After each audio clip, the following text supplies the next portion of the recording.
1953년 8월 19일 새벽, 테헤란의 거리에서 갑자기 군중이 쏟아져 나왔습니다. 샤 만세, 모사데그를 타도하라. 신문들은 일제히 총리가 나라를 공산주의자들에게 팔아넘기려 한다고 썼습니다. 불과 하루 전만 해도 없던 이야기들이었습니다. 그리고 군이 움직였습니다. 이 시위대는 자발적인 군중이 아니었습니다. 그 신문 기사들도 누군가 돈을 주고 쓰게 한 것들이었습니다.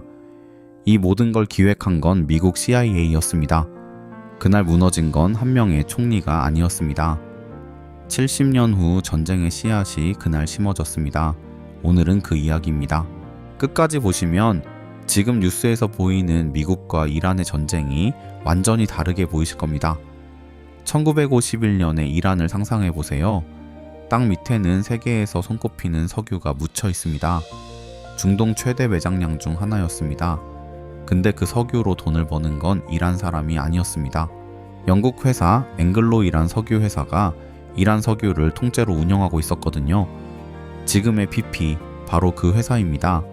이란은 자국 석유에서 겨우 16%만 받았습니다. 나머지 84%는 전부 영국으로 넘어갔습니다. 쉽게 말하면 내 집 마당에서 금이 나오는데 내가 가져가는 건 100원에 16건이고 나머지는 남 주는 겁니다. 그것도 수십 년째 당연하다는 듯이.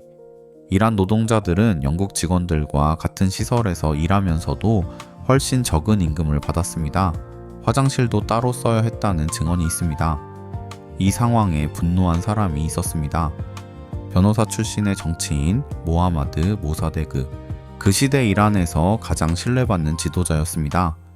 그는 의회 연설 중에 울어버리는 사람이었습니다. 눈물이 많기로 유명했어요. 감정이 차오르면 연설 도중 흐느끼기도 했습니다. 그래서 국민들은 오히려 더 좋아했습니다. 저 사람은 진짜 우리 마음을 아는구나 라고요. 근데 그 눈물 뒤에 철의 의지가 있었습니다. 이란의 석유는 이란 것이어야 한다. 당연한 말이었습니다. 근데 이 당연한 말이 생각보다 훨씬 위험한 발언이었습니다. 1951년 5월 모사데그는 총리가 되자마자 석유 국유화법을 통과시킵니다. 영국 회사가 운영하던 이란의 석유 시설을 전부 이란 정부 소유로 돌린 겁니다. 이 법은 의회에서 만장일치로 통과됐습니다. 국민 전체의 뜻이었습니다. 이란 국민은 환호했습니다. 거리에서 축제가 벌어졌어요. 드디어 우리 것을 우리가 갖게 됐다고. 영국의 반응은 좀 달랐습니다. 영국은 즉각 이란 석유를 전 세계적으로 보이콧했습니다. 이란 석유 사면 우리랑 거래 끝이야. 어느 회사 팀장이 생각나지 않습니까? 내가 당연한 권리를 주장했더니 갑자기 너 이제 우리 편 아니야가 되는 그 상황. 이란 경제는 흔들리기 시작했습니다. 외화가 끊겼고 물가가 올랐습니다. 석유는 있는데 팔 수가 없었습니다. 국민들의 생활이 어려워졌습니다. 모사데그를 지지하던 사람들도 언제까지 버틸 거냐며 흔들리기 시작했습니다. 처음에 미국은 애매하게 구경했습니다. 트루먼 대통령은 식민지 시대는 끝났잖아 라며 모사데그 편을 약간 들었거든요. 어쩌면 이때가 역사의 분기점이었을지도 모릅니다. 근데 1953년 미국 대통령이 바뀝니다. CIA 국장은 앨런 덜레스. 이 두 사람에게 영국이 한마디를 던집니다. 모사데그가 소련 편으로 넘어가려 한다. 냉전이 한창이던 시절이었습니다. 소련과 미국이 전 세계를 두고 체스를 두는 시대. 이 말 한마디는 모든 것을 바꿨습니다. 사실인지 아닌지는 중요하지 않았습니다. 중동 석유가 소련 손에 들어간다는 공포 하나로 충분했습니다. CIA는 움직이기 시작했습니다. 그때 모사데그는 무슨 생각을 했을까요? 그는 자신이 옳다고 믿었습니다. 법적으로도 맞고 도덕적으로도 맞고 국민의 지지도 있었습니다. 국제사법재판소에 가도 이란이 이겼습니다. 유엔 연설에서도 박수를 받았습니다. 그는 세계 무대에서 이란의 당연한 권리를 주장했고 많은 사람들이 공감했습니다. 근데 현실은 자꾸 다른 방향으로 흘러갔습니다. 경제는 어려워지고 주변에서는 그냥 타협하라는 압박이 쏟아졌습니다. 형식만 국유화로 해놓고 실질 운영은 외국에 맡기자는 제안이 계속 왔습니다. 미국과 영국이 번갈아 중재안을 들고 왔지만 결국 다 이란이 좀 양보하라는 내용이었습니다. 그는 거절했습니다. 그 답답함 여러분도 아시지 않나요? 분명히 내가 맞는데 되는 게 없을 때, 윗사람 눈치 때문에 맞는 말을 못할 때, 그냥 적당히 타협해 라는 말을 들을 때 모사데그의 그 마음이 낯설지 않은 건 우리도 어디선가 그 감정을 알기 때문입니다. 여러분이 그 자리에 있었다면 타협하셨을 것 같으세요? 그리고 1953년 8월 19일이 왔습니다. CIA 작전명은 아약스였습니다. CIA는 이란의 군 장교들, 신문사들, 거리 조폭들에게 돈을 뿌렸습니다. 시위대를 조직했고 폭력 사태를 만들었고 언론을 장악했습니다. 당시 작전 예산 10만 달러, 지금 돈으로 약 10억 원, 나라 하나의 민주주의를 뒤엎는데 서울 아파트 한 채 값이 들었습니다. 군이 모사데그의 집을 포위했습니다. 문이 열립니다. 군인들이 들이닥칩니다. 모사데그는 체포됐습니다. 그는 군사법정에 섰습니다. 판사들은 이미 결론을 알고 있었습니다. 선고는 정해진 것이었습니다. 그 자리에서 모사데그는 마지막으로 말했습니다. 내 죄는 이란 석유를 국유화한 것입니다. 역사가 판단할 것입니다.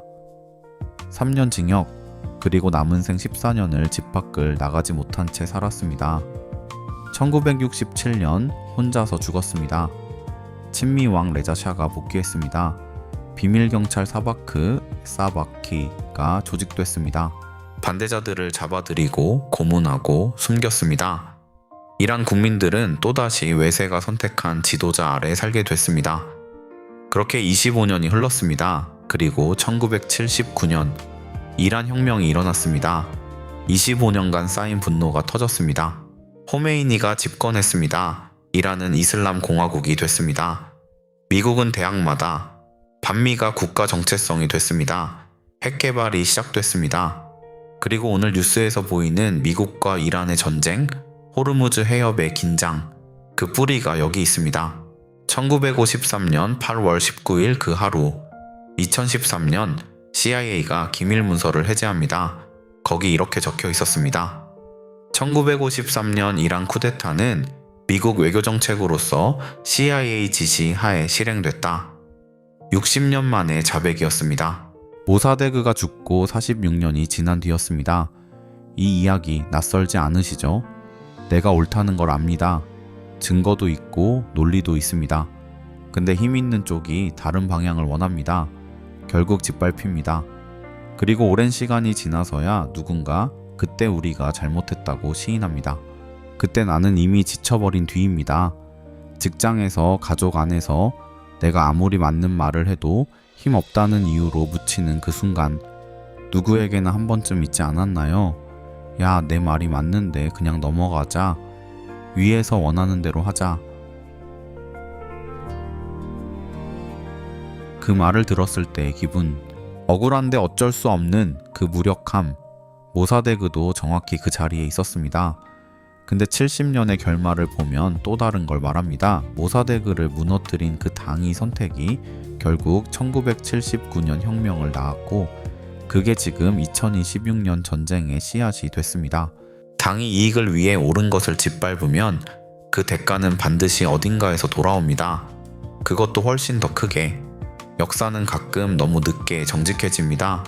모사데그는 이기지 못했습니다. 하지만 그가 틀리지도 않았습니다. 60년 후 그것을 인정한 건 그를 무너뜨린 쪽이었습니다. 그의 마지막 말이 지금도 남아있습니다.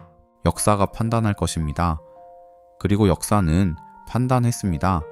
옳다고 해서 반드시 이기지는 않습니다. 하지만 옳음은 기록에 남습니다. 그리고 그 기록이 언젠가 세상을 판단합니다. 오늘 맞는 길을 걷고 있는데 아무도 알아주지 않는다면 모사데그를 떠올려 보세요. 그는 혼자서도 포기하지 않았습니다. 이런 이야기들 계속 가져오겠습니다. 역사가 뒤늦게 하는 말이 있습니다. 그래, 네가 맞았어. 그 말을 듣는 사람이 되십시오.